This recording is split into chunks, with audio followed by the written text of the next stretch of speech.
Salam hangat, sahabat satu pena dimanapun Anda berada. Senang sekali saya Amelia bisa kembali menyapa di program yang menarik, persembahan Satu Pena TV. Tapi kali ini ada yang istimewa dari biasanya. Biasanya kita ngobrol bareng penulis. Kali ini kita akan ngobrol dengan seorang penulis juga, tapi tokoh yang luar biasa dalam rangkaian Satu Pena Awards. Beliau adalah seorang penulis yang namanya sudah tidak bisa diragukan lagi di kancah literasi Indonesia, dan tahun ini beliau mendapatkan kehormatan untuk dianugerahi Satu Pena Awards dalam kategori Lifetime Achievement. Siapakah beliau, Abang John? Ya, terima kasih Amel. Jadi beliau adalah orang yang kesekian ini dari Satu Pena yang diberikan award ya untuk kategori Lifetime Achievement. Untuk Ya, ketiga kali kalau nggak salah ya Mel, sudah tiga kali. beliau adalah Bapak Ahmad Tohari. Dia legend. Saya pengagumnya sejak dulu. Saya baca cerita bersambungnya di Kompas, lalu membeli novelnya setelah terbit. Lalu setelah itu difilmkan dengan judul Penari ya, Sripil Benar. atau apa gitu ya namanya. Dan saya nonton dan film itu laku sekali. Beliau prestasinya sangat luar biasa. Novelnya diterjemahkan ke bahasa asing ya, bahasa Jepang, kemudian bahasa Inggris. Saya nggak tahu bahasa apa lagi ya. Kita temui aja beliau Bapak Ahmad Tohari. Selamat jumpa Pak Ahmad Tohari. Selamat jumpa. Semoga semuanya baik. Apa kabar ini? Baik, baik, baik. Semoga semuanya baik. Dari kita semua baik. Ya. Saya ingin tanya dulu nih, apa tiap hari Pak Tohari ini pakai topi koboi begitu? Ah, sebetulnya mau menutupi usia sebetulnya. Oh, Usia saya sudah 77, sudah manula, sudah agak botak, tampaknya kok jelek sekali. Jadi tutupi dengan topi ini. kalau gitu, kalau gitu Bapak ganti cermin, kita kan beda-beda dikit lah umur kita ya. Terus pertanyaan selanjutnya, Pak. Eh, Sekarang berada di mana, Pak Tohari? Saya masih tinggal di kampung kelahiran di sebuah desa di Kabupaten Banyumas. Itu eh, rumah saya itu terletak di jalan raya yang dari Jogja arah Bandung. Hmm. Saya di jalan raya itu, ya. Kalau dari tempat Bapak ke kota terdekat itu berapa kilo, Pak? Ya, kota terdekat, kota kabupaten, namanya Purwokerto, 30 kilo. Oh, kalau di desa itu tidak jauh ya, 30 kilo ya. Ya, ya, ya. Di Jakarta itu bisa perjalanan 2 jam gitu. Kalau kita di sini cuma 40 menit dari rumah saya ke kota. Naik apa itu, Pak? Kalau Eh, bisa pilih kendaraan umum, bis. Hmm. Juga saya kebetulan sudah punya mobil, jadi sering pakai mobil, tapi sudah tidak kuat pakai motor. Maksud saya 40 kilo itu perjalanan mobil ya. Ya, ya. Cukup jauh itu ya berarti.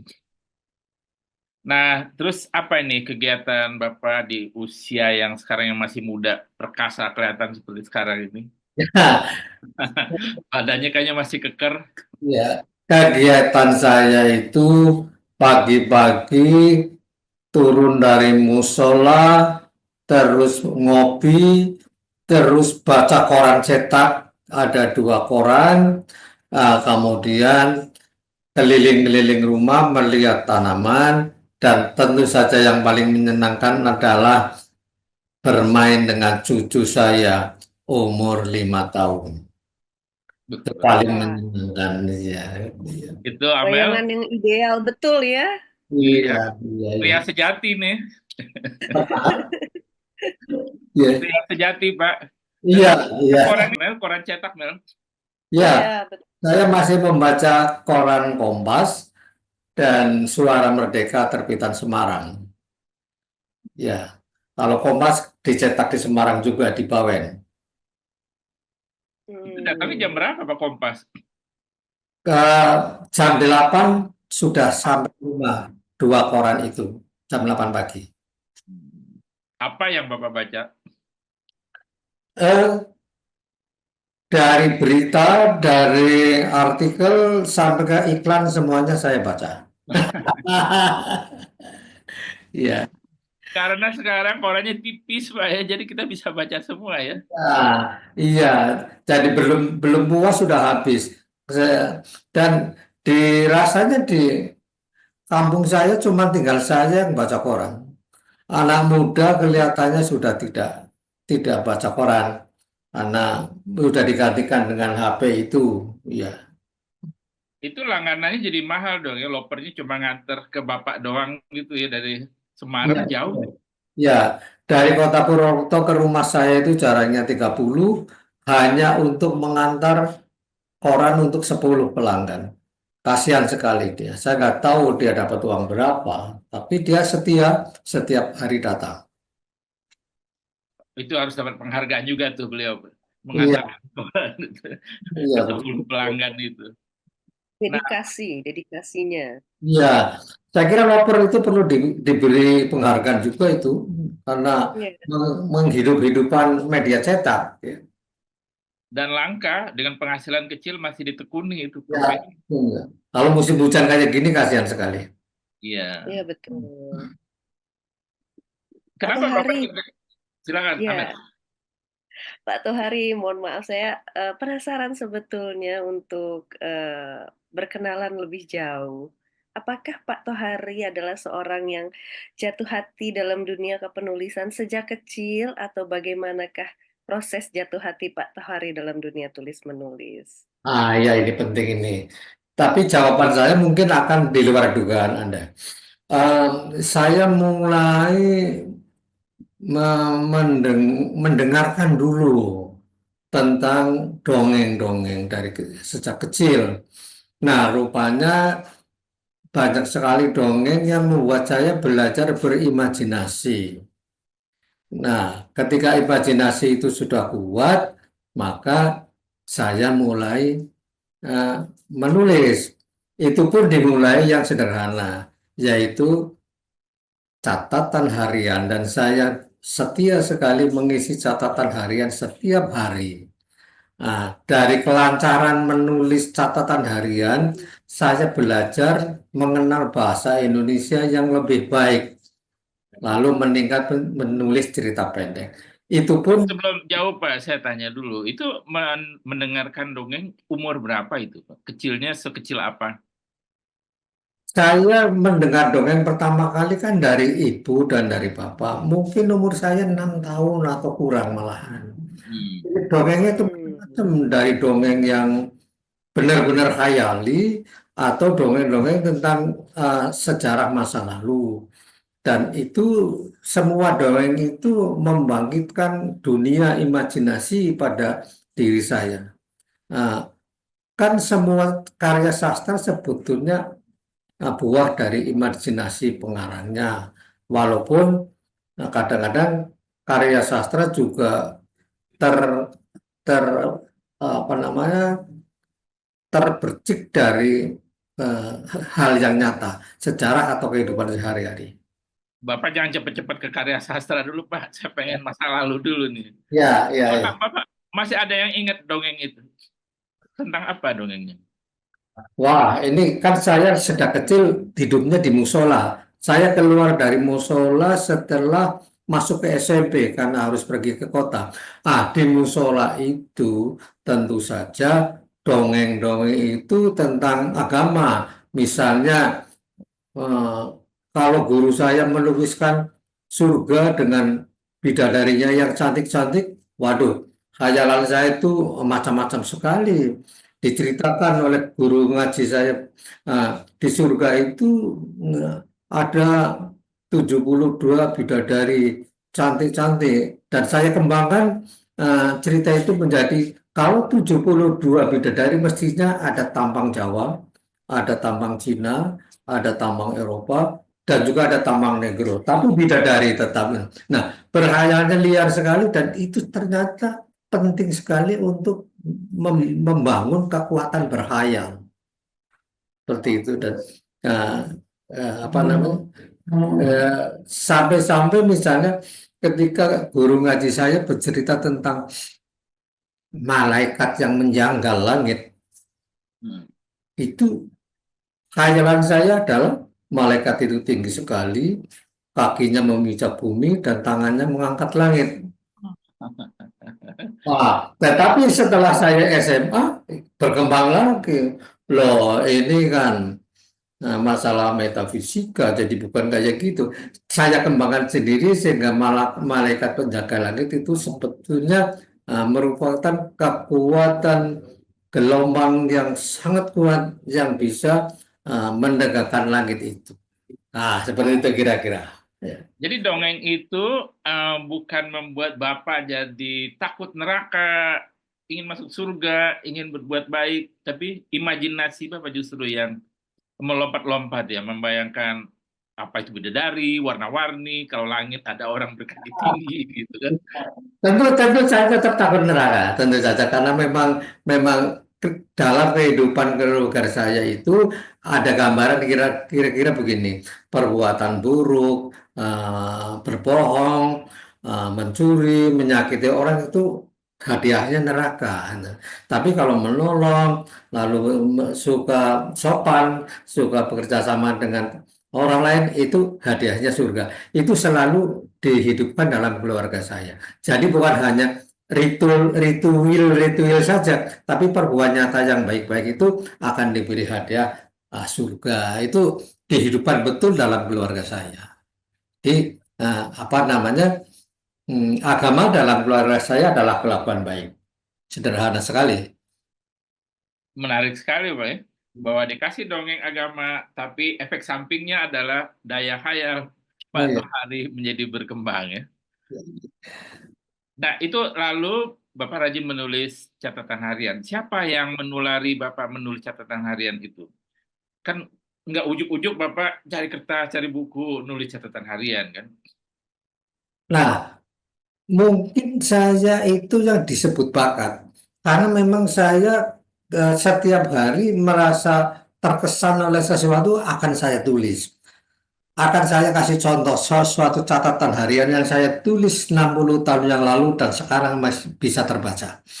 Begini bunyinya. Pada suatu hari jam 2 siang saya berada di pasar tradisional di Purwokerto. Saya berjalan di Los Ikan Asin. Di Los Ikan Asin saya bertemu dengan penjual terasi yang digerubung lalat. Nah, terasinya tinggi sekali. Tetapi saya tidak tertarik pada kakek penunggu terasi itu. Saya juga tidak tertarik kepada terasi itu. Tetapi yang tertarik yang menarik hati saya adalah cucu si kakek penjual terasi itu yang cantik sekali. Nah, Mulai mengenalkan jenis saya itu. Itu saya tulis ketika usia saya itu 16 atau 17 tahun SMA kelas 2. sudah agak Masih besar ya. ingat tulisannya. Jadi Bapak di samping berbakat menulis juga berbakat melirik cucu kakek itu ya. Iya, betul ya. Itu kan alami kan. Normal ya. Nah, Normal. sebenarnya apa tujuan Bapak menulis catatan harian itu? Jadi kesadaran apa yang muncul sehingga Bapak menuliskan catatan harian? Apakah untuk dokumentasi atau berpikir suatu hari akan diterbitkan? Atau ada kesenangan ketika menulis itu? Atau bagaimana? Intinya adalah saya merasa nikmat ketika bisa membuat kalimat-kalimat yang enak. Hmm. Jadi membuat catatan harian menjadi ajang bagi saya untuk mengembangkan kemampuan menulis dalam bahasa Indonesia. Itu tujuannya. Nah, rupanya saya juga diberi bakat untuk menyintai bahasa Indonesia. Nah, maka sekarang ini saya sering menganjurkan untuk mendukung yang disebut Trigatra Bahasa. Pernah mendengar kan? Ya, boleh Bapak jelaskan lagi. Trigatra bahasa Kali. itu intinya begini, bahwa kita itu diharuskan mencintai bahasa Indonesia dalam bentuk tulisan maupun lisan. Itu kata pertama. Kata kedua adalah kita juga diwajibkan menguasai dalam bentuk lisan maupun tulisan bahasa ibu. Hmm. Ini penting sekali karena bahasa ibu adalah sumber dari pengkayaan bahasa Indonesia. Lalu yang ketiga, ini juga sangat penting bahwa kita sebagai warga dunia sudah sepantasnya menguasai dengan baik bahasa Inggris.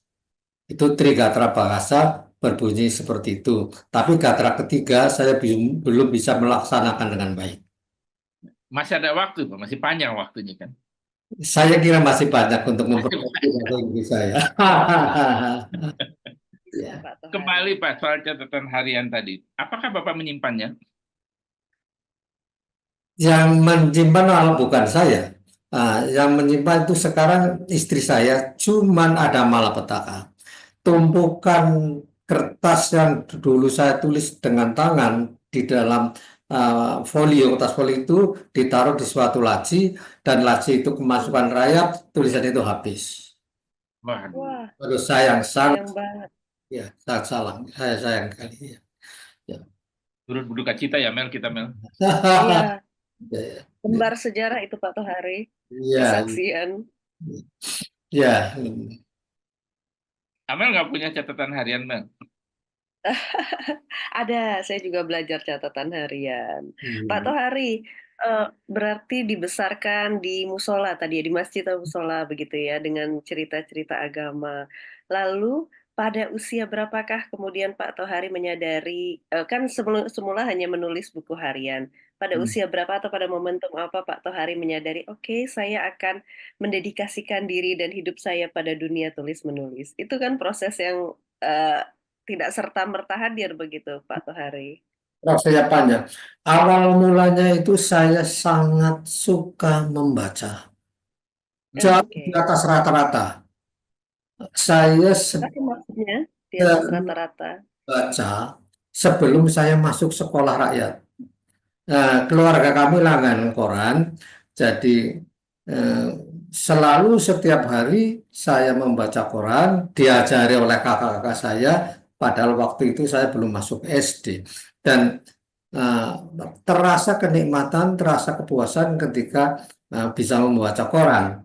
Nah, saking hobinya membaca koran, eh, koran sobekan saja kan saya ambil untuk saya baca. Pokoknya Sekarang ada kalau ada tulisannya ya kertas Pak. di gorengan juga yang pakai koran mungkin dibaca juga sama Pak Tohari ya. Iya, saya baca juga itu ya. Ya, Itu dari umur berapa Pak belajar membaca? 5 tahun belum masuk 5 tahun. SD. Ya, Masuk SD kan 7 tahun dulu ya. iya, iya. Berarti 2 tahun sebelum itu Bapak sudah membaca ya. Iya. Saya masih ingat kalau sudah jam 1 siang saya akan berdiri di halaman menunggu Bapak pulang dari kantor. Nah, Bapak naik sepeda, korannya dijepit pakai karet di goncengan itu. Sebelum Bapak turun dari sepeda, korannya sudah saya tarik dulu untuk kemudian saya baca, dan penuh kenikmatan ketika saya membaca koran itu. Seperti dunia berbicara kepada saya. Dengan Oh, oleh itu dunia berbicara kepada saya, dan saya akan memperoleh informasi dan gambaran tentang apa yang terjadi sebetulnya saat ini di dunia. Seperti itu. Padahal waktu itu umur 5 tahun, apakah Bapak bisa mencerna apa yang ditulis oleh koran itu? Eh, Sebetulnya belum begitu tercerna sebetulnya, karena istilah-istilah yang tinggi tentu saja saya tidak bisa. Tapi untuk hal-hal yang sederhana itu pasti sudah saya bisa baca. Kalau kalau saya kurang tahu, saya akan tanya pada kakak saya. Akan saya cari kakak saya untuk menjelaskan apa yang dimaksud dalam tulisan itu. Seperti itu. Kayaknya Bapak memang orang pilihan Tuhan ini ya untuk cepat membaca, berkarya sastra, hebat sekali. Umur 5 tahun sudah membaca surat kabar. Nah, Ya. lalu setelah surat kabar, apa lagi yang Bapak baca? Buku. Eh, Lagi-lagi saya tergantung pada kakak saya karena kakak saya suka membaca majalah. Cuman kadang-kadang majalah itu untuk dewasa, jadi kalau ketahuan saya baca majalah dewasa itu ditarik. Lagi pula juga di keluarga saya kelas pekerja, artinya membaca koran itu kelas pria sih. Jadi kalau saya terlalu asik pegang koran itu akan ditarik oleh ibu saya. Ah, Tidak akan mengenyangkan, tidak akan membuat kamu kenyang. Lebih baik kamu mengembala kambing atau apa, cari kayu api ke sana daripada membaca koran.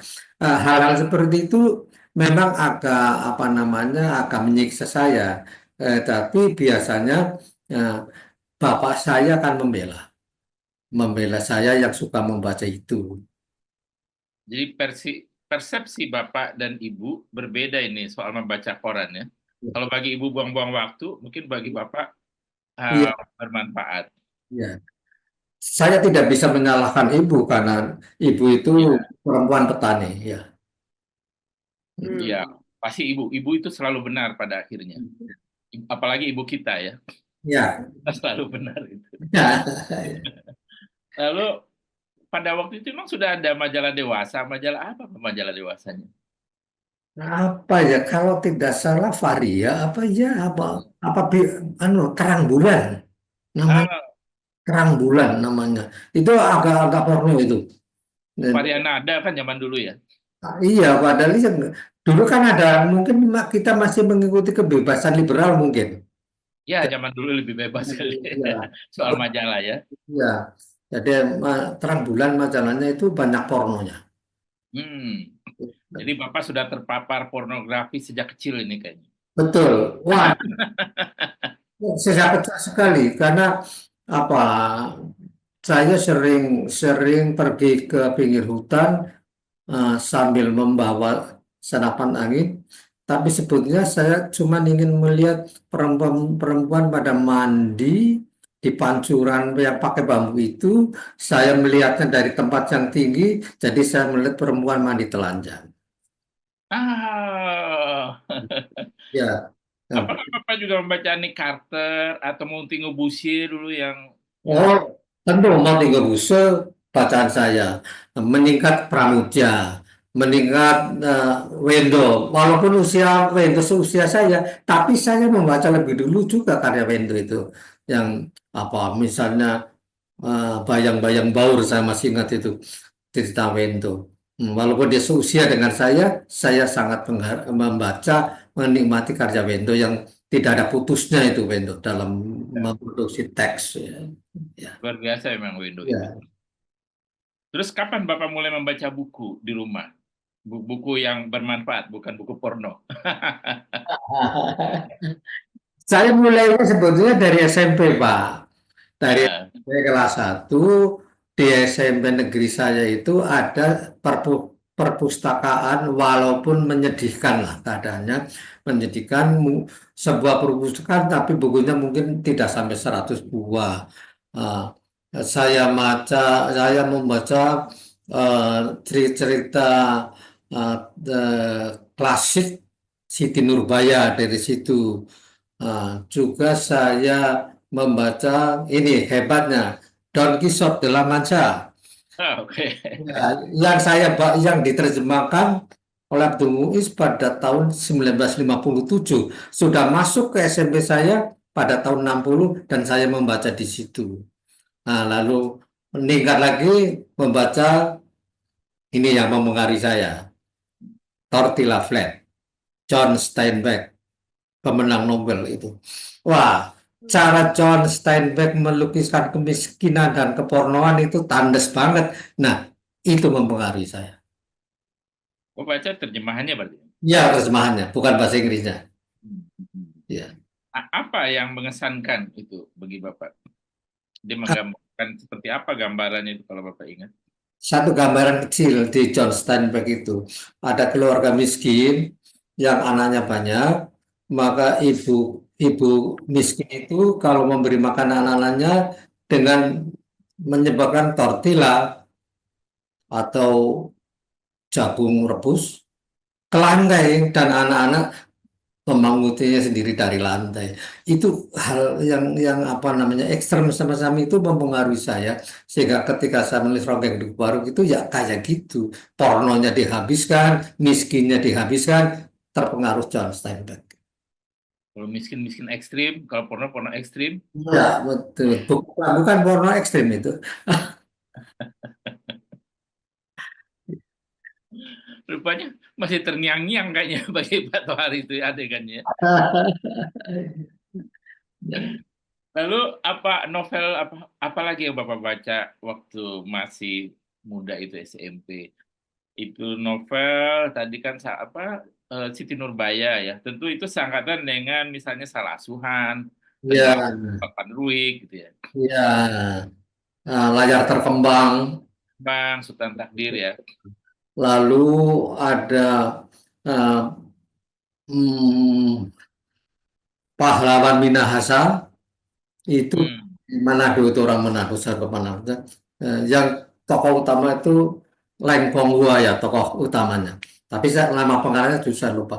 Hal-hal semacam itu masih saya temukan di SMP saya. Tetapi ketika itu sudah tidak memuaskan, saya akan lari ke Jakarta, ke Jalan Keramat, Greenly. Itu ada tumpukan orang jual tumpukan buku-buku bekas.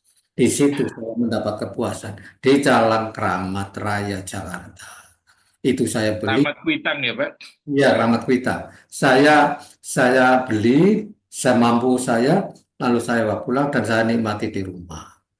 Dan lucunya di dalam keluarga saya juga cuman saya yang gila baca, lainnya tidak. Ya. Nah itu pertanyaannya Pak, mengapa Bapak doang gitu ya? Nggak ada faktor genetik gitu Pak? Dari Bapak, dari ayah gitu, dari kakek gitu, yang berdarah sastrawan, penyair, atau Oh, ustadz barangkali. Kalau ustadz itu kan sebenarnya suka baca ya. bapak saya itu pembaca kitab kuning. Nah Jadi, itu. ya, jadi habis subuh saya selalu melihat bapak saya itu mendekatkan lampu minyak untuk membaca kitab kuning, dan itu mempengaruhi saya. Apa terasa bapak itu serius dan menikmati apa yang dia baca. Nah, cuman saya tidak begitu lancar membaca pegon, jadi repotnya di situ. Jadi saya kurang mampu mengikuti apa yang bapak baca. Seperti itu. Itu dari dulu apa sampai sekarang Pak? Nggak mampu baca pegon? Sekarang sudah kelihatannya sudah hilang. Sudah hilang ya? Pondok pesantren pun hilang. Nah, Hmm. Lalu kita kembali ke masa SMP Bapak itu yang hanya ada 100 buku di sana. Itu hmm, khatam semua Pak? kurang saya. Kurang ya. Bahkan sejak setelah SMA, tetap Ya. ada buku sastra yang sari. Padahal saya masuk ke bagian pasti, bagian eksakta. Tapi saya yang selalu saya cari di perpustakaan adalah buku-buku sastra. Jadi penjaga sastra tanya pada saya, kamu kan bagian pasti, iya. Kok yang dicari buku sastra? Wong saya sukanya buku sastra, saya tidak suka ilmu pasti. Kok masuk ilmu pasti? Disuruh sama bapak saya. Seperti itu ya. Tapi yang penting naik kelas Pak ya? Dan naiklah, memang minimalis. Minimal sekali. Bahkan pada tahun 65 ketika 1965 ketika terjadi G30S itu saya mendapat keuntungan karena semua anak SMA diluluskan. Yang Hmm. yang pinter diluluskan. Nah, jadi saya kira termasuk yang bodoh tapi lulus gara-gara berkah 1965 itu. Efek samping gitu. Jadi lulus. Itu kalau nggak ada gitu barangkali nggak lulus ya? Enggak juga ya Pak, pasti. Ya, kalau normal keadaannya saya tidak lulus karena saya lemah sekali dalam ilmu pasti. Tidak diminta pindah oleh gurunya ke Bagaimana? gurunya tidak meminta Bapak pindah ke bagian sosial, tidak ilmu pasti tapi ilmu sosial atau ilmu bahasa.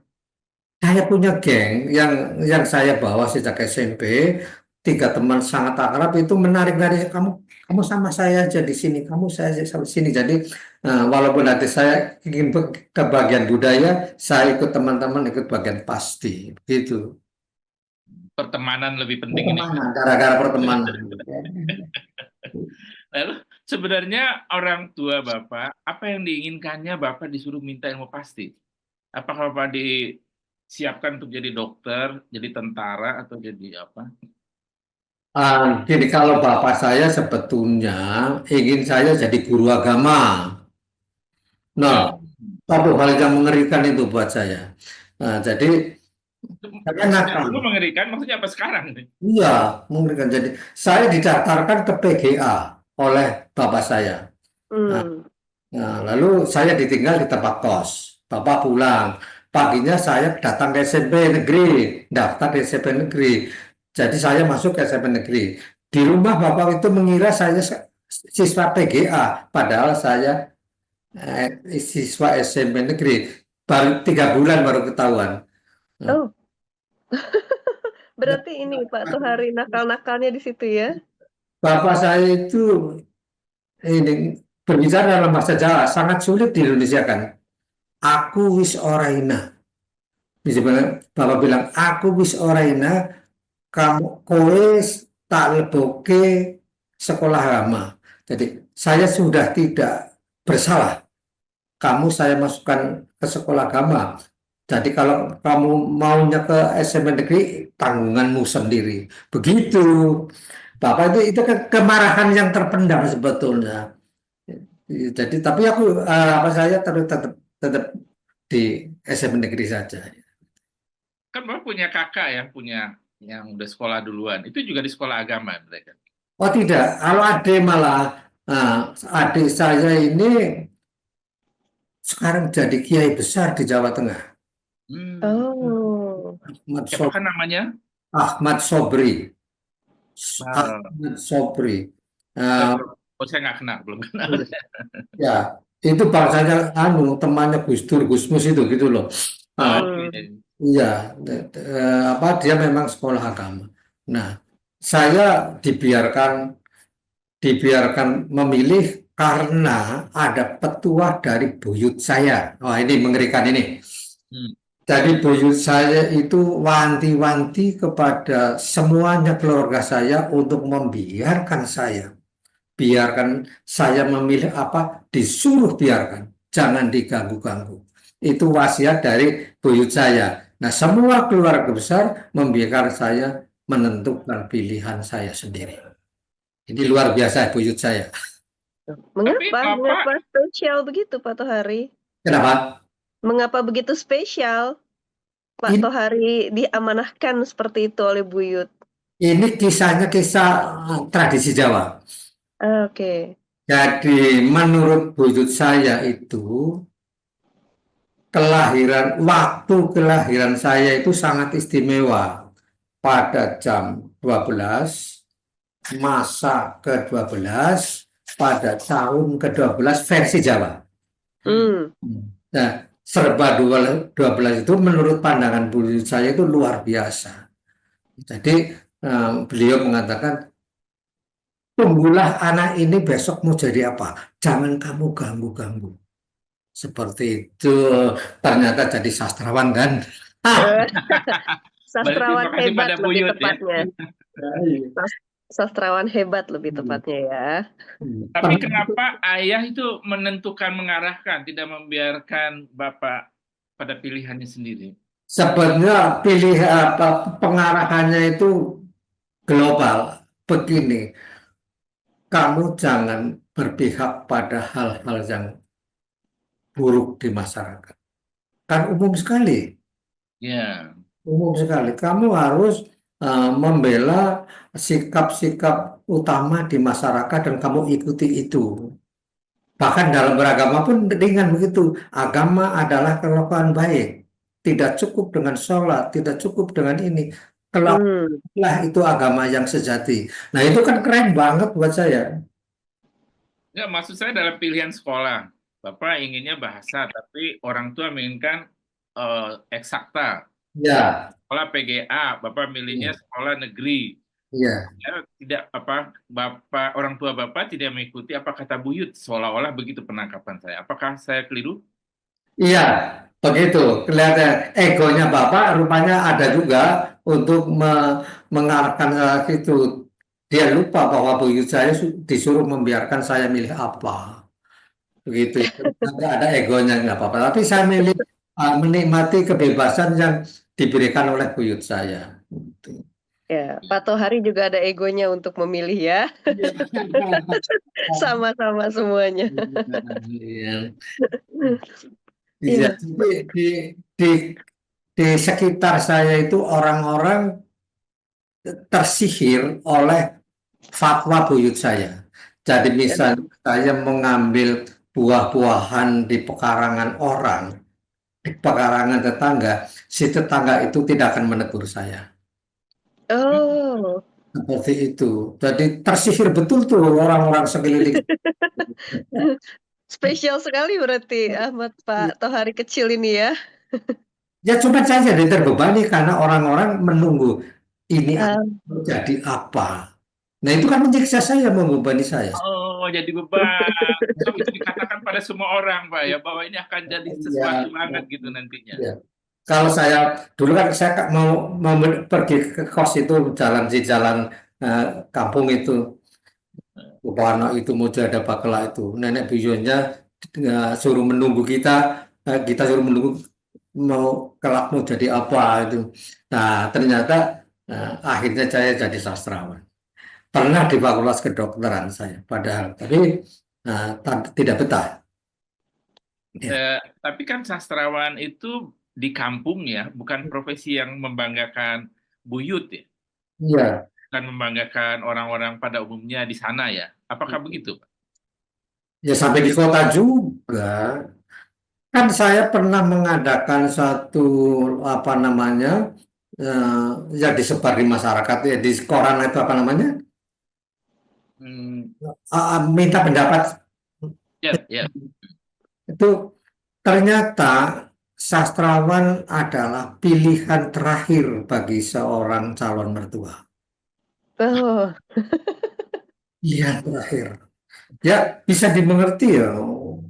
Jadi jadi istri wartawan itu mau berlapar-lapar kan seharusnya begitu. Iya. Tapi saya sendiri alhamdulillah tidak karena hendak mengapa buku saya itu masih laku. Sejak 40 tahun yang lalu buku saya masih memberi royalti yang patut. Ya, hmm. sekarang. Itu jadi apa eh, satu satu mungkin anomali sebuah buku sastra yang bisa bertahan di pasaran sampai 40 tahun. Mungkin satu anomali, tapi begitulah saya bisa menerimanya dengan baik. Sampai sekarang ini, saat ini, kelima anak saya sudah tuntas, sudah bekerja semua, sudah berumah tangga semua, jadi saya sudah terbebas dari urusan semacam SPP apa, sudah terbebas. Tinggal memetik hasilnya, Pak, ya kita ya. Wah, ya. Bersyukur pada Tuhan tentang hasilnya yang itu baik itu ya. Jadi sekarang orang di desa Bapak sudah mengerti bahwa buyut Bapak mengatakan bakal jadi orang besar, dan sekarang mereka tahu bahwa Bapak sudah jadi orang besar, menjadi sastrawan besar. Dulu mungkin profesi itu apa sih ini gitu kan? Ya, Mereka bisa lihat. anehnya orang di kampung saya kan orang-orang yang berpendidikan rendah. Saya Hmm. dikenal sebagai wartawan. Hmm. Mereka juga tidak mengerti wartawan itu apa. Nah, cuman kan dulu sering ada mobil Harian Merdeka datang ke rumah saya di kampung, jadi orang-orang tahu "Oh, itu kan eh, Pak Tohari itu kan wartawan Koran Merdeka." Bahwa saya menjadi penulis sastra tidak begitu dikenal di kampung. Bagi mereka wartawan adalah yang membawa kamera gitu, Pak. Ya, begitu, ya. Kelihatan Keliling-keliling. bisa berdekatan dengan presiden dan sebagainya gitu. Amel, kita balik lagi nih, Mel, Iya. ke masa penulisan. Tulisan pertama Bapak itu kapan, Bapak? Saya menulis yang terbit di media massa itu tahun 1971 Oh. berupa cerita pendek. Judulnya Jasa-Jasa Buat Sanwirya. Itu tahun 1971. Itu yang dimuat, Pak. Ya, Nah, sebelum dimuat, kan panjang tuh percobaannya, kirim nggak dimuat. Atau Bapak orang yang beruntung, sekali dikirim lalu dimuat. tidak begitu. Gimana? Saya tetap menulis banyak, menulis cerita pendek banyak, tidak diterbitkan. Nah, Hmm. dan rahasianya begini, seorang penulis itu sebetulnya sudah selesai, sudah tuntas ketika dia sudah membuat titik terakhir pada kalimat terakhir sebuah cerita pendek. Bahwa itu nanti akan terbit atau tidak, itu udah nanti. Hmm. Keputusan jiwa, kepuasan jiwa kita itu tercapai ketika sudah membuat titik terakhir, kalimat terakhir dalam sebuah cerita pendek. Bahwa itu nanti dibaca orang atau bagaimana, dapat honor, itu nomor dua. Tapi itu kan pikiran sekarang, Pak. Ketika Bapak dulu SM pertama kali kan belum ada bayangan seperti itu ya. Apa Bapak sudah memahami hal macam itu waktu pertama kali menulis? Sampai sekarang pun. Saya- Hmm. Jadi ketika saya tahu bahwa novel saya dibaca di banyak daerah, saya biarkan, biarlah dibaca. Yang penting dibaca. Saya tidak dapat honor, nggak apa-apa. Asal nilai-nilai dalam karya itu meresap di hati mereka. Jadi Wah. pendeta saya ini. Tampilan sih ada, Pak. Jadi tulisan pertama, cerpen itu, tahun 1971 itu, Bapak masih ingat honornya? Kalau ceritanya kan Bapak tadi udah sebutkan, masih ingat. 15.000 barangkali. Lima, Oh, gede sekali tahun 71. iya, iya. Tapi itu angka itu saya tidak begitu ingat. Ya, Masih pakai kartu pos itu kan. ya betul-betul. Kita terima tuh secarik kertas, Iya, kita bawa ke kantor pos, tuker sama duit. iya. Saya Cerpen itu, mengalami juga, Pak, itu, Pak. cerpen, cerpen itu tentang sebuah ironi. Hmm. Jadi Sanwirya itu seorang pemanjat nira, pemanjat kelapa untuk mengambil nira. Hmm. Nah, itu jatuh ke bawah, hmm, digotong oleh beberapa pemuda masuk ke rumah dalam keadaan pingsan. Tapi si pemuda ini bukan sibuk mengundang dokter atau apa, tapi berdiskusi. Tiga pemuda itu berdiskusi tentang jasa apa yang akan diberikan kepada Sanubria. Asuransi lah, mendirikan koperasi lah, macam-macam. Terus berdebat sehingga tak terasa di dalam rumah itu Sanubria sudah meninggal. Hmm. Tiga pemuda itu berdebat terus. Menarik ya, menarik. Ini satu ironi ya gitu. Nyindir itu saya nyindir. Hmm. Nyindir orang yang eh, sok berjasa tapi yang mau ditolong apa sudah Udah meninggal ya. meninggal seperti itu. Iya, itu kayak ini, kayak cerpennya apa? eh Cerpennya Putu Wijaya, aduh itu kan begitu juga ya. Itu ya, ya, ya. Lalu Ya. menerima uang honor 15.000 kan banyak tuh, Pak. Apakah Bapak lalu berpikir saya mau jadi penulis aja gitu? Apa sejak itu munculnya atau bagaimana? Eh, saya bertekad serius di bidang tulis menulis setelah eh, cerita bersambung saya yang berjudul Di Kaki Bukit Cibalak terbit di Kompas. Hmm. Oh, Kan Pak, itu Bapak udah dewasa ya. ya, saya udah dewasa itu saya eh, bertekad eh, mengalihkan semua kegiatan menjadi penulis saya seriusi. Walaupun walaupun sebetulnya ya tidak cukup juga. Beruntungnya saya kemudian menikah dengan seorang guru yang sudah punya gaji. Jadi ah, dalam beberapa hal saya tergantung pada istri soal ini. Iya, itu kecerdasan Bapak. Kita dihidupi oleh istri. Iya, ada besar sekali itu. Nah, karena saya memang sebagai penulis penghasilannya kecil. Nah, kalau guru kan penghasilannya jelas. Bahkan sekarang guru gajinya bagus sekali. Jadi saya ditolong oleh Tulis Itu tulis. gitu ya. Tapi waktu Bapak cerpennya itu dimasuk Cerber ya, di Ya, Kompas, itu kan honornya besar Pak Kompas waktu itu. ya betul, menyenangkan sekali. Cuman menulis cerpen untuk dimuat setiap bulan kan nggak mungkin. Hmm. Ya, nggak mungkin. Jadi Kompas misalnya waktu itu saya mendapat penjelasan dari redaksi, setiap minggu ada 100 naskah cerpen yang masuk. Setiap minggu. Padahal hanya akan dimuat satu. Jadi kemungkinan dimuat kan cuma 1%. Iya, Seperti itu. Nah, orang lain juga mungkin 0,1 Pak. seperti itu. Jadi tidak bisa diandalkan sekali. Kalau mau membuat nama, iya memang.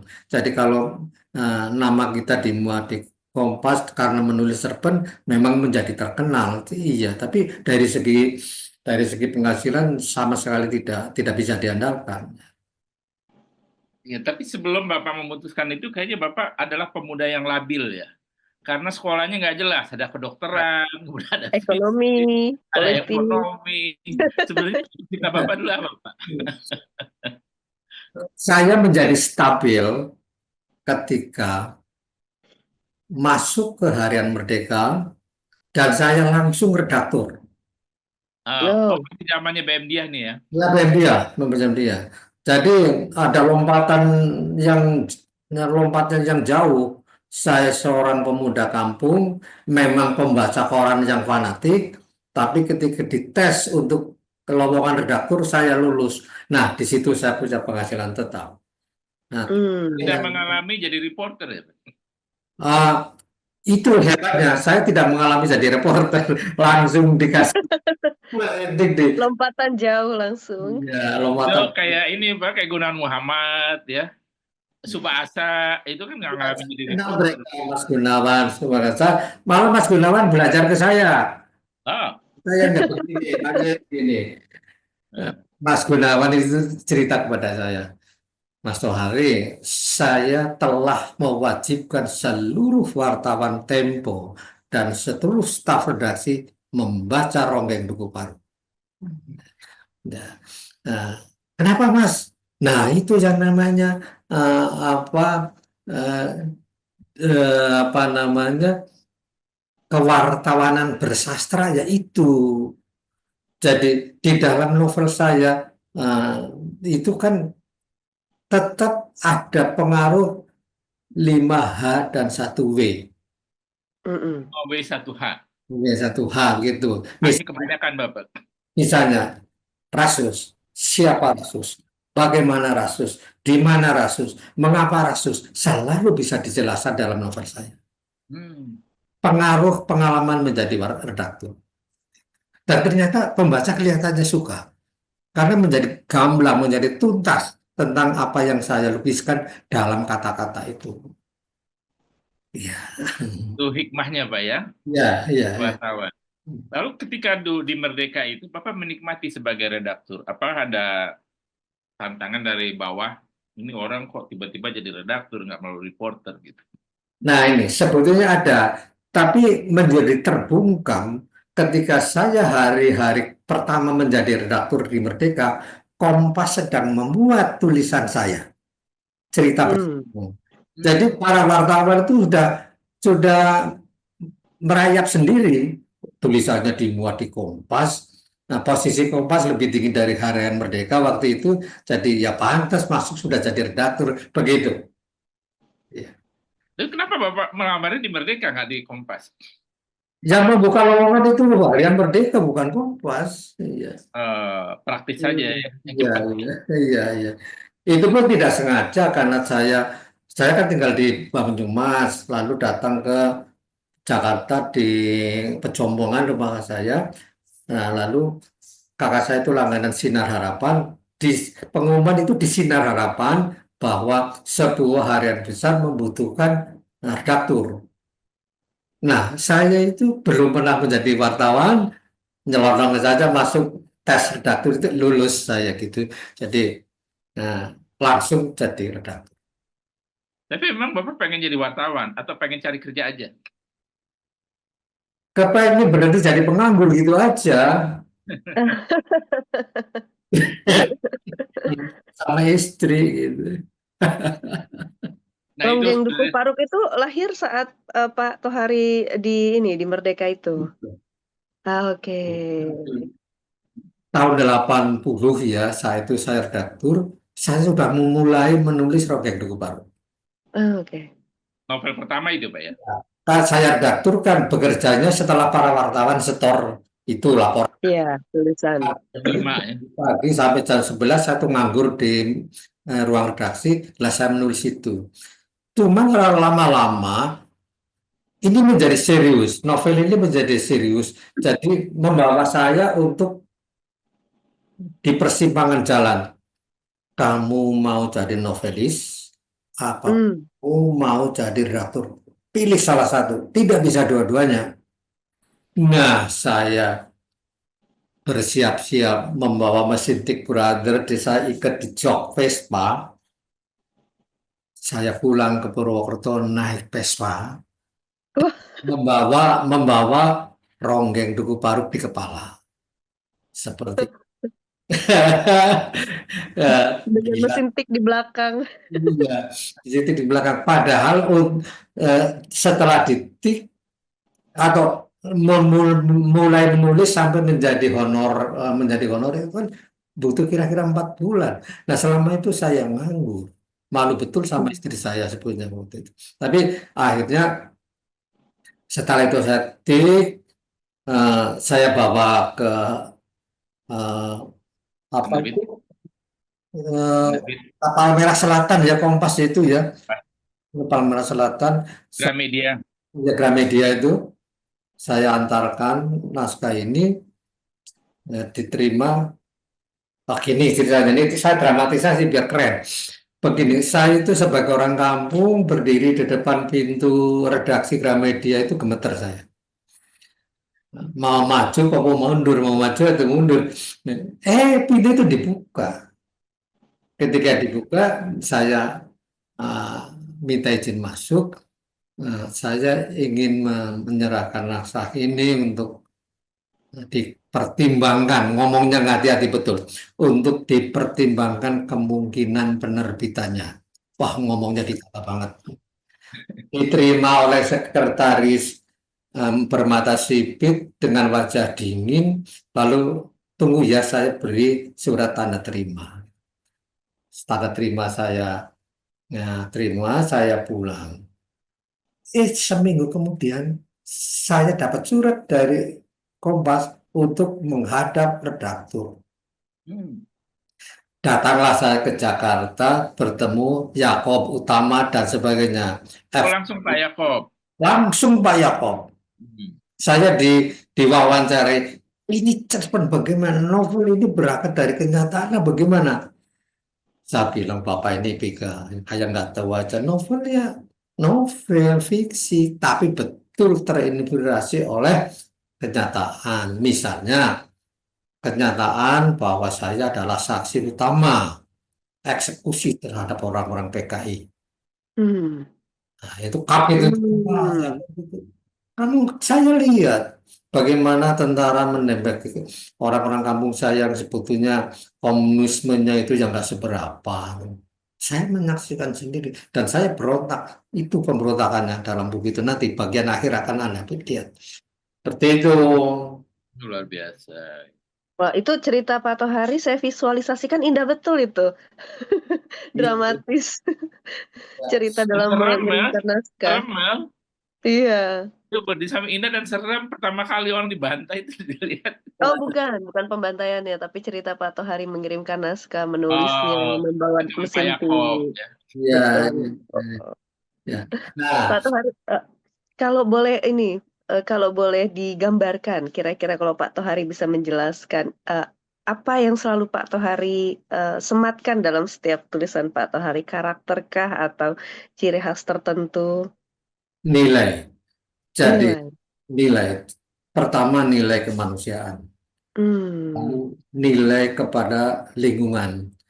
Atau gini, kalau dalam agama Buddha kalau tidak salah ada istilah Tripakarta. Jadi tiga titik yang mengkomunikasikan antara manusia, Tuhan, alam, dan itu Tripakrata. Nah, itu semangat karya sastra di situ. Harmonisasi antara kepercayaan kepada Tuhan, kecintaan kepada alam, dan juga cinta kasih kepada manusia. Itu kira-kira itu, Hmm. seperti itu. Dan ini saya anggap sebagai pengabdian. Jadi sebilang soal honor boleh saya terima, tapi sebetulnya itu nomor sekian. Saya telah, Efek samping. ya, saya telah mengkampanyekan Tri, Tripakarta itu. Itu. Ini Pak Tohari ini waktu cepet banget, padahal list saya masih banyak ini. Saya cepetin dikit pertanyaannya deh.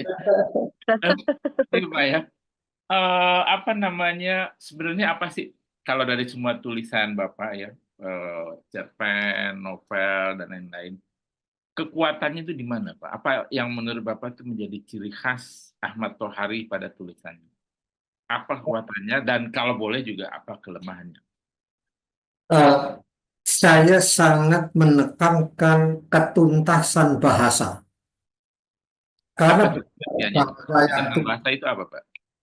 itu bahasa yang bisa menjadi penghantar antara penulis dan pembaca. Ibarat voltase listrik, kabelnya harus tembaga.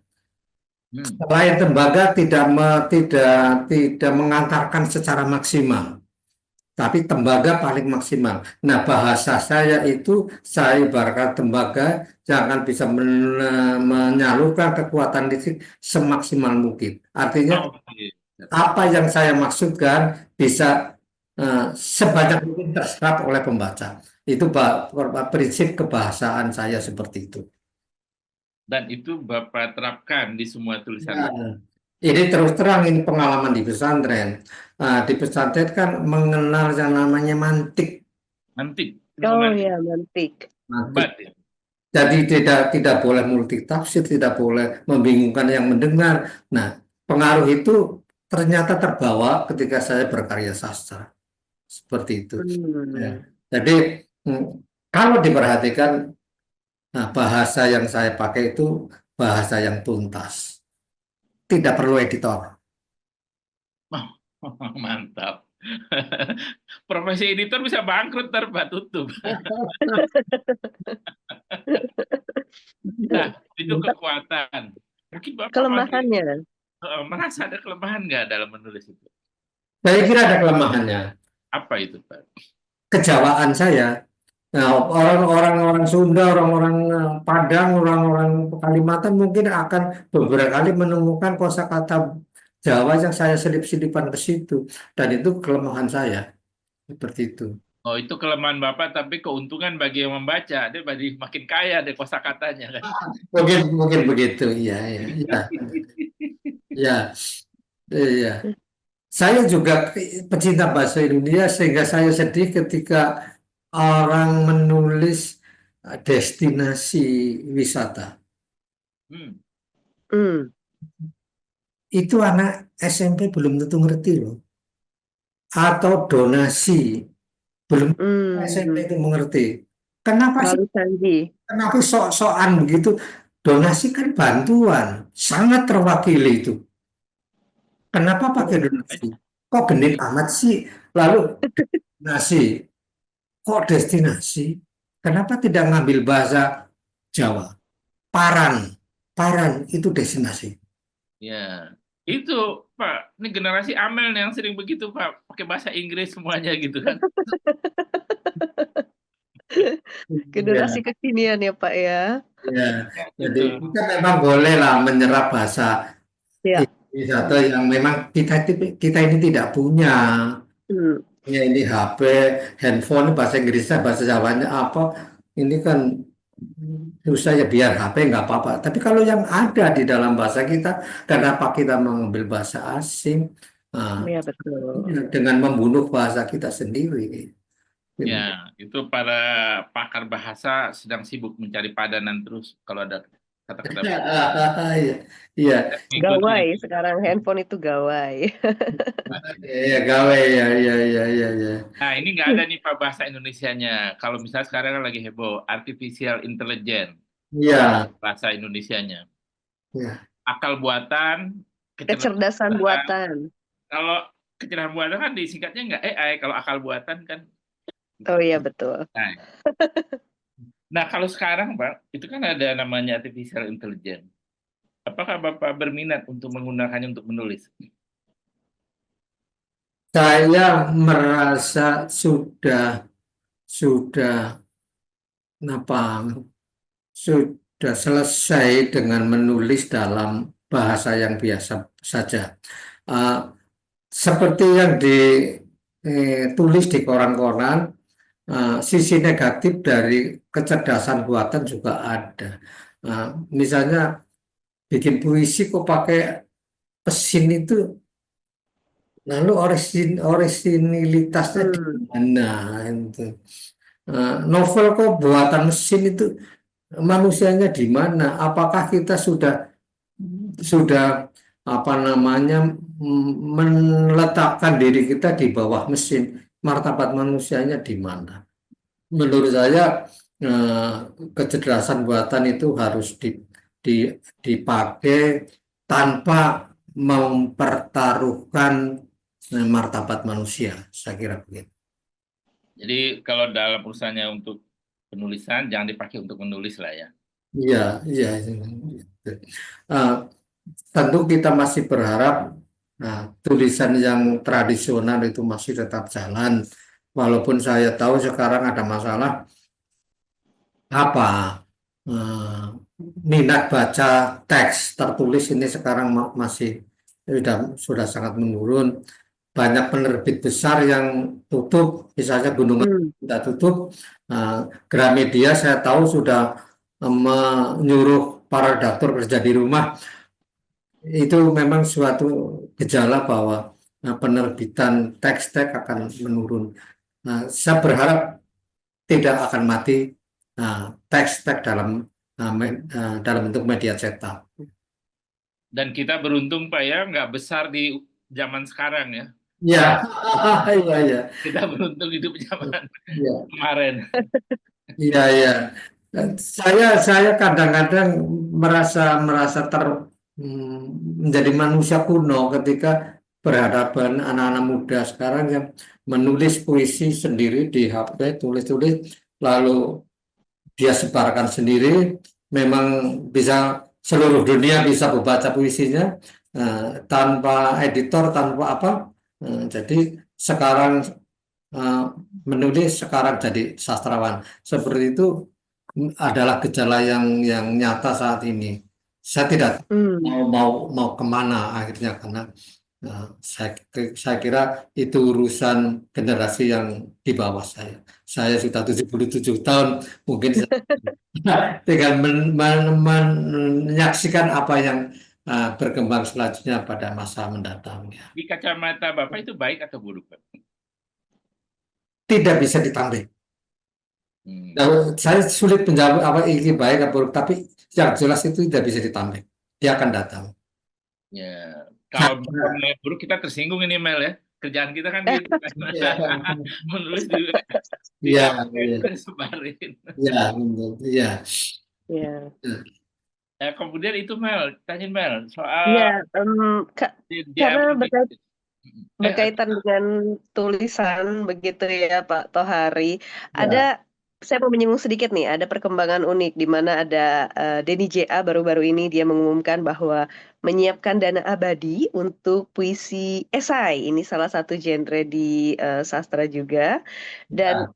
lebih ingin tahu pendapatnya Pak Tohari tentang individu yang mendermakan apa namanya mendermakan dana begitu ya untuk dunia terutama dunia literasi yang saat ini mungkin dunia sepi begitu ya, tidak banyak orang melirik begitu. Gimana pendapat Pak Tohari? Derma itu bahasa Indonesia ya Pak Tohari ya, bukan donasi ya. Iya, bantuan ya. Bahasa Indonesia ya. Uh, Seorang yang menermakan dana untuk perkembangan literasi Indonesia itu orang hebat. Kenapa? Dunia literasi itu kan seperti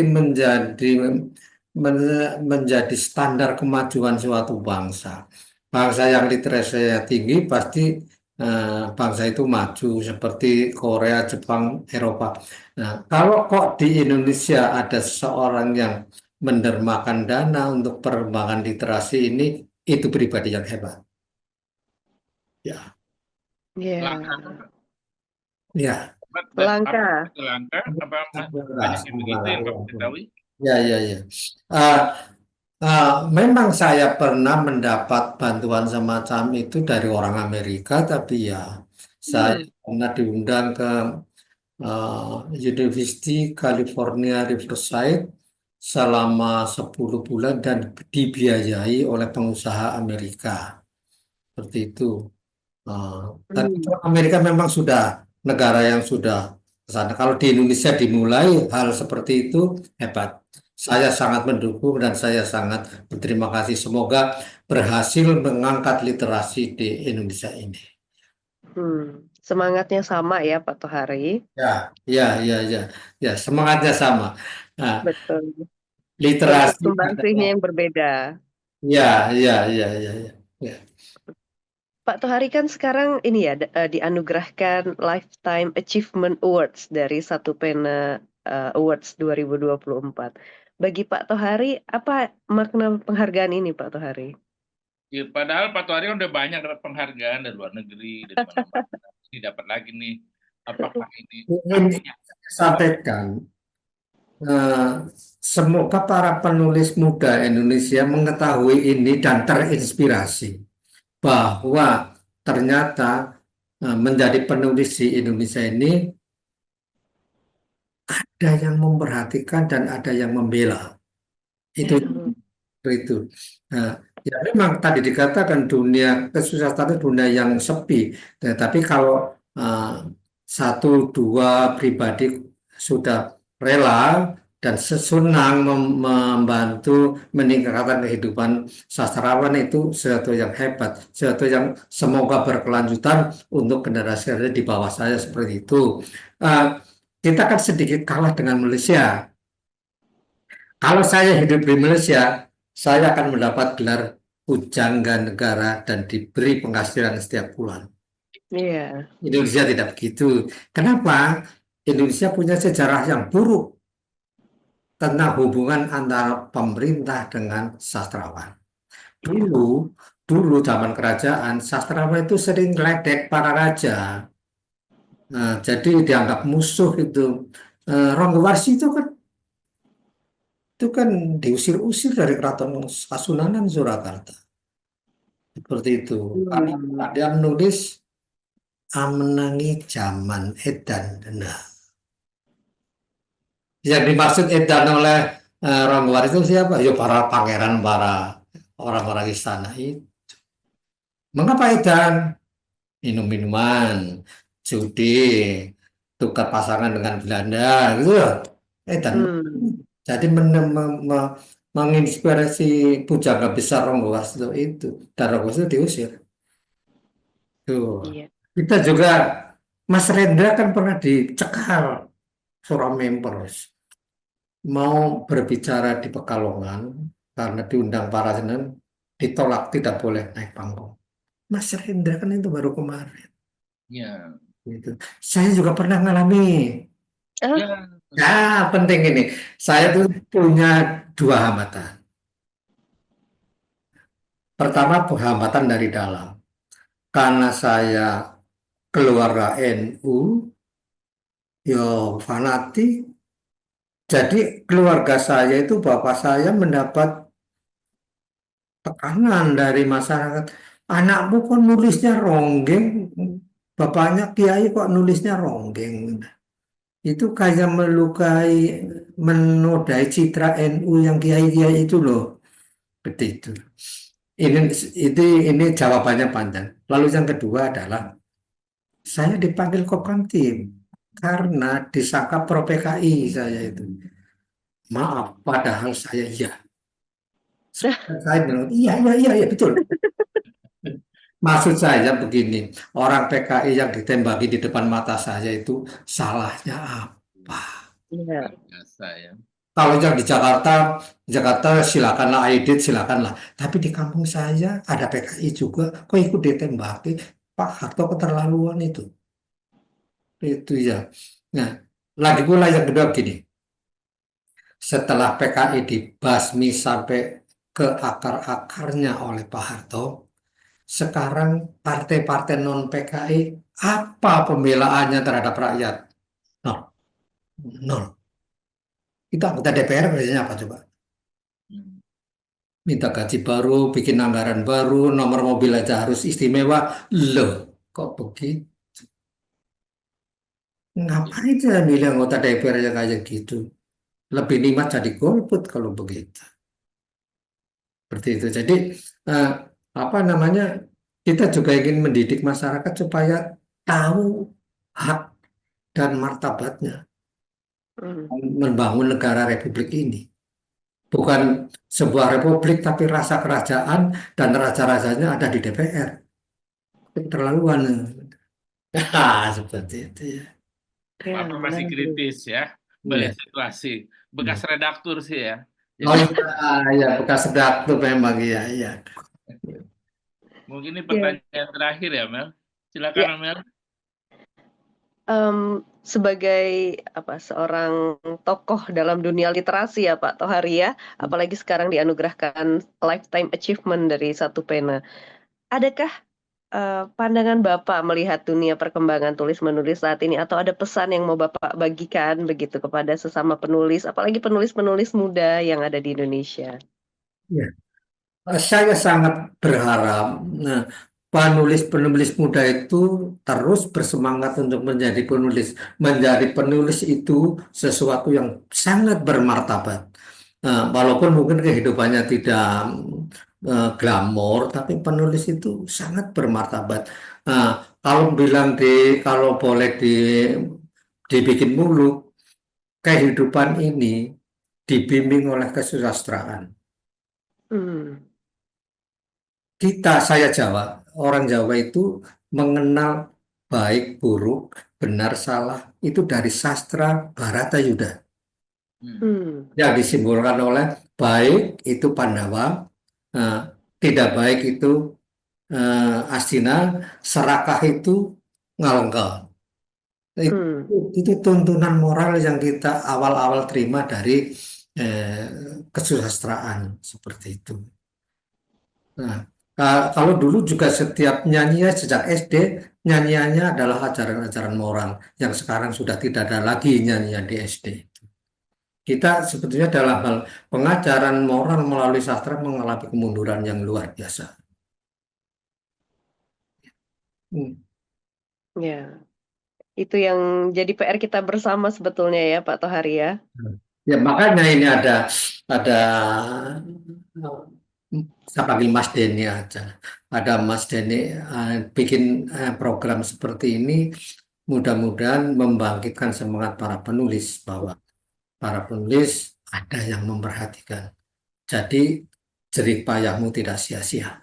Mari kita tetap menulis walaupun tidak usah berkhayal menjadi orang kaya karena menulis. Walaupun ada juga orang kaya karena menulis. Habibur Rahman itu saya tahu kaya. Hmm. Habibur Rahman kaya. Terelia juga kaya.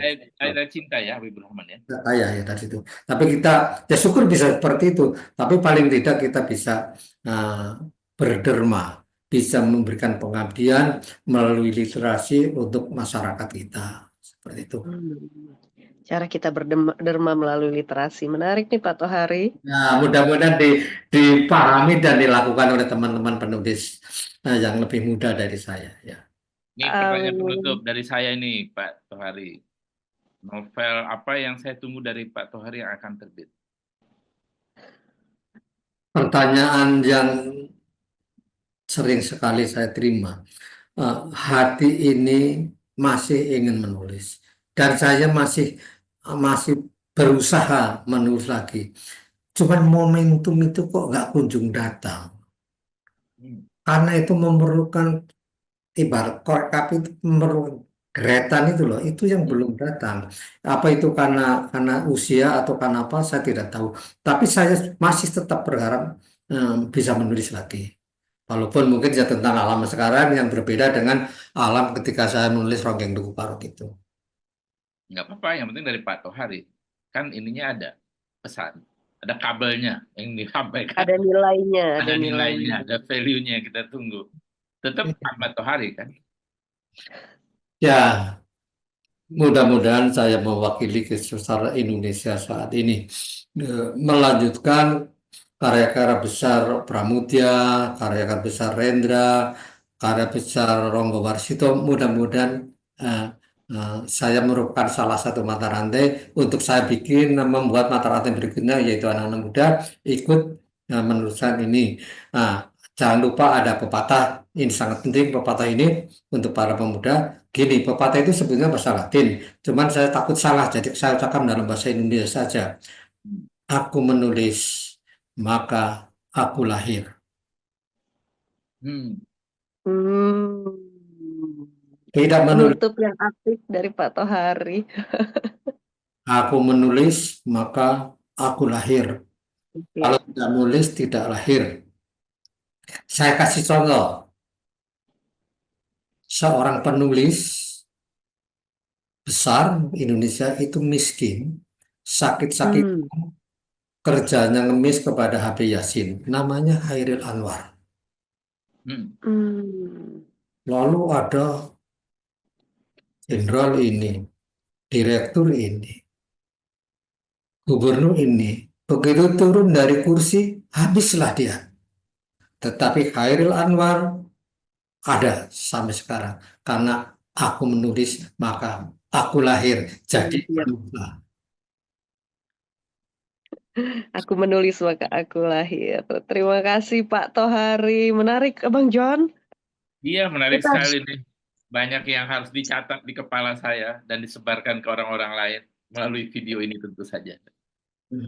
sekali lagi kita ucapkan selamat kepada Pak Tohari karena mendapat anugerah Lifetime Achievement Awards dari Satu Pena Awards 2024. Semoga selalu menginspirasi karya-karyanya, dedikasinya, derma hidupnya bisa kita lanjutkan terutama kepada generasi penulis-penulis selanjutnya. Sekali lagi selamat Pak Tohari, kita Terima doakan yang terbaik. kasih. Sehat selalu bagi Pak Tohari agar karya-karya terbarunya bisa kita nikmati sampai saat ini. Oke, titip salam buat Bang Denny CA atas perhatiannya kepada sastra Indonesia, khususnya kepada saya. Semoga perhatian Mas Denny ini menginspirasi para penulis yang lebih muda untuk tetap berkarya, memperkuat literasi Indonesia. Semoga. Selamat Pak Tuari, Amin. semoga sehat selalu. Amin, amin, amin. Mudah-mudahan masih ada 4 novel lagi yang akan terbit. Nah, nah, Mudah-mudahan kita bisa jumpa tatap muka dengan Pak Tohari suatu ketika. Ya, terima kasih, sampai jumpa. Baik, kita tutup wawancara kita pada kali ini. Sehat selalu Pak Tohari. terima kasih, sehat semua kita ini. Terima kasih.